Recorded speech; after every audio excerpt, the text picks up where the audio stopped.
Hello everyone. Thank you so much for coming back to watch a unique perspective and tune in with me. I am so excited because you guys have been so engaging and I've gotten so much feedback from my previous videos. And it's just been really exciting and a little bit overwhelming with how much support. And it's been a little bit difficult to get back on here and record another video because even as transparent as I want to be and as open as I try to be, it's just a little bit scary and a little bit nerve-wracking to let people in on kind of this sensitive and an emotional roller coaster of a journey. I also have been trying to be very cognitive of reading the room, and with all that's going on in the world with the racial injustices in the Black community, it's been so heavy on my heart, and it's been very hard to communicate those passionate feelings and process those while also trying to process everything that's happening on my fertility journey. But I felt like it was my duty. I said I was going to do this, and I really wanted to get back out here and get involved and really share what's going on. June has been a crazy month, and it's only halfway through, but nonetheless, I will get started shortly. First, I did want to shout out the fibroid pandemic. I am wearing her t-shirt. Wonderful, wonderful, wonderful woman, Black woman who really supports couples and women that have uterine fibroids, sharing really great information. Although I don't have fibroids, I found her page to be really encouraging and supportive. Like I said, there aren't a lot of social media pages that support women of color that are having trouble conceiving, and I think she gives a lot of great resources. She facilitates a lot of great talks on her Instagram, Zoom, and connects with a lot of other Black women who have other resources to bring to the table.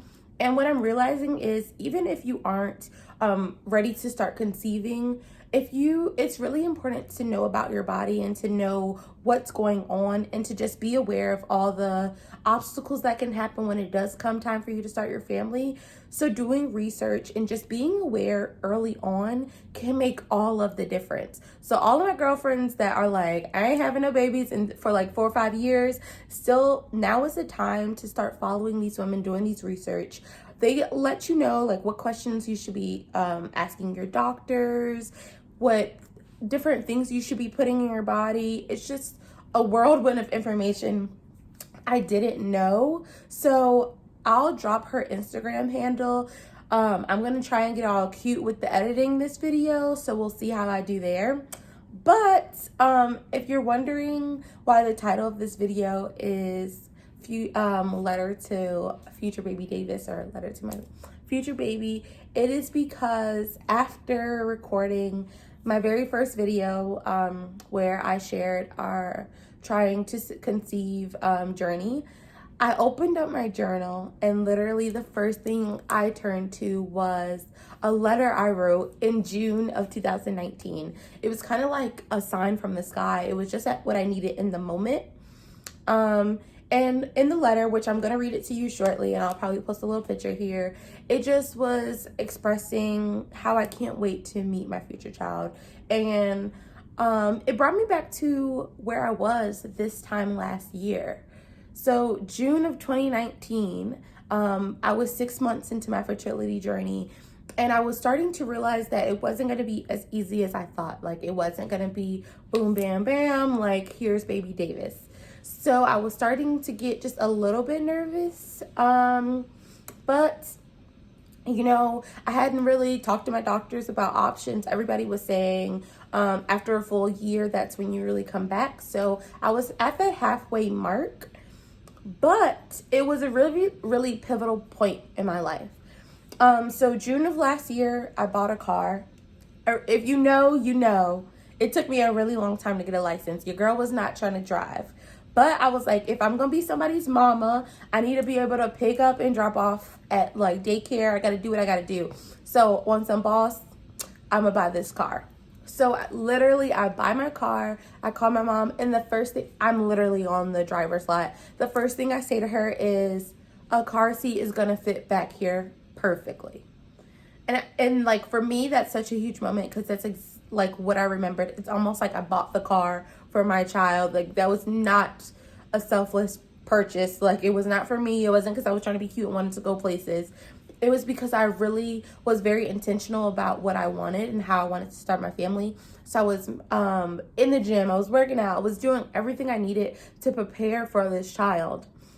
And so to be in June of 2020, reflecting back on that, it almost felt like I was in the same place. And it almost made me feel like I've made no progress.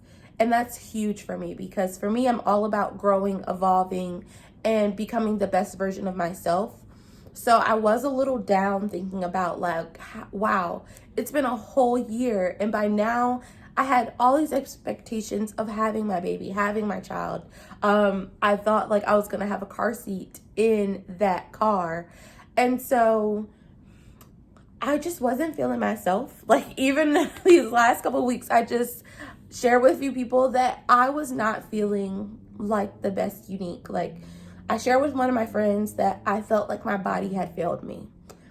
And she literally said to me, "Are you breathing? Did you wake up this morning?" So like, what would make you say those words, that your body is failing you or your body doesn't work, when it's doing all of the things that God woke me up this morning, gave me the ability to talk, make this video, do so many things in life. So I can't sit up here and say my body's failing me. It may not be doing exactly what I want it to right now, but it's doing what I need it to.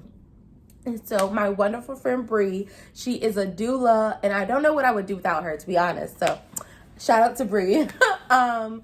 So as I was saying, shout out to Bree. Bree calls and pops up on my phone, and you know what?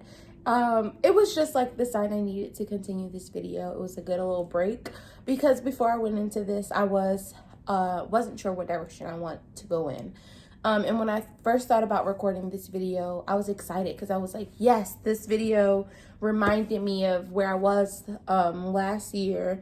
And then as the days unfolded, I was feeling a little bit down, and it was a little bit harder to share this letter, just because I was just feeling, like I said, stagnant.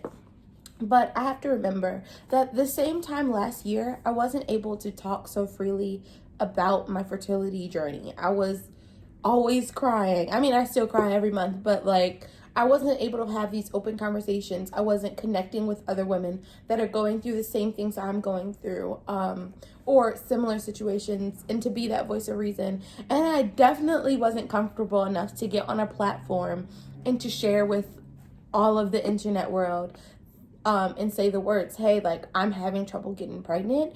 So as much as I want to say like, oh, I don't have my child yet, I know that my time is coming. So I do want to show you my journal, which I got as a wedding gift. It was my something pink. You know, have your like something borrowed, something blue? Well, my beautiful wedding planner and cousin Nina gave me my something pink. And so the letter, literally, I'll show you. June of 2019. It says, "Dear future baby Davis, I loved you before I knew you. So did your dad. Every fiber of your being has been prayed for and highly anticipated. You should know mommy struggles with patience, still do, but I know God will send me your perfection in due time. I promise to be the best version of myself and be the best mom I can be to you. I will admit when I'm wrong, find the answers when I don't know things, and above all else, I will give you unconditional love. Signed, Unique Mommy Davis." Whew. I promise to never be one of those YouTube people who cry on camera and become a meme.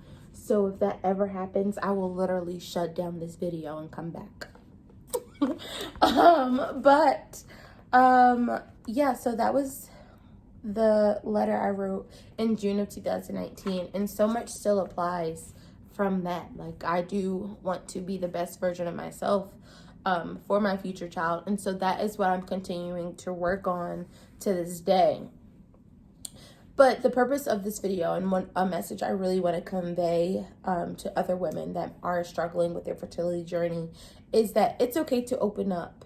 It's okay that you may have had these big dreams and you thought you had this picture perfect idea of where you'd be today. And just because that journey is a little bit different and it doesn't look exactly like you thought it would, it's okay. Like it's going to be okay.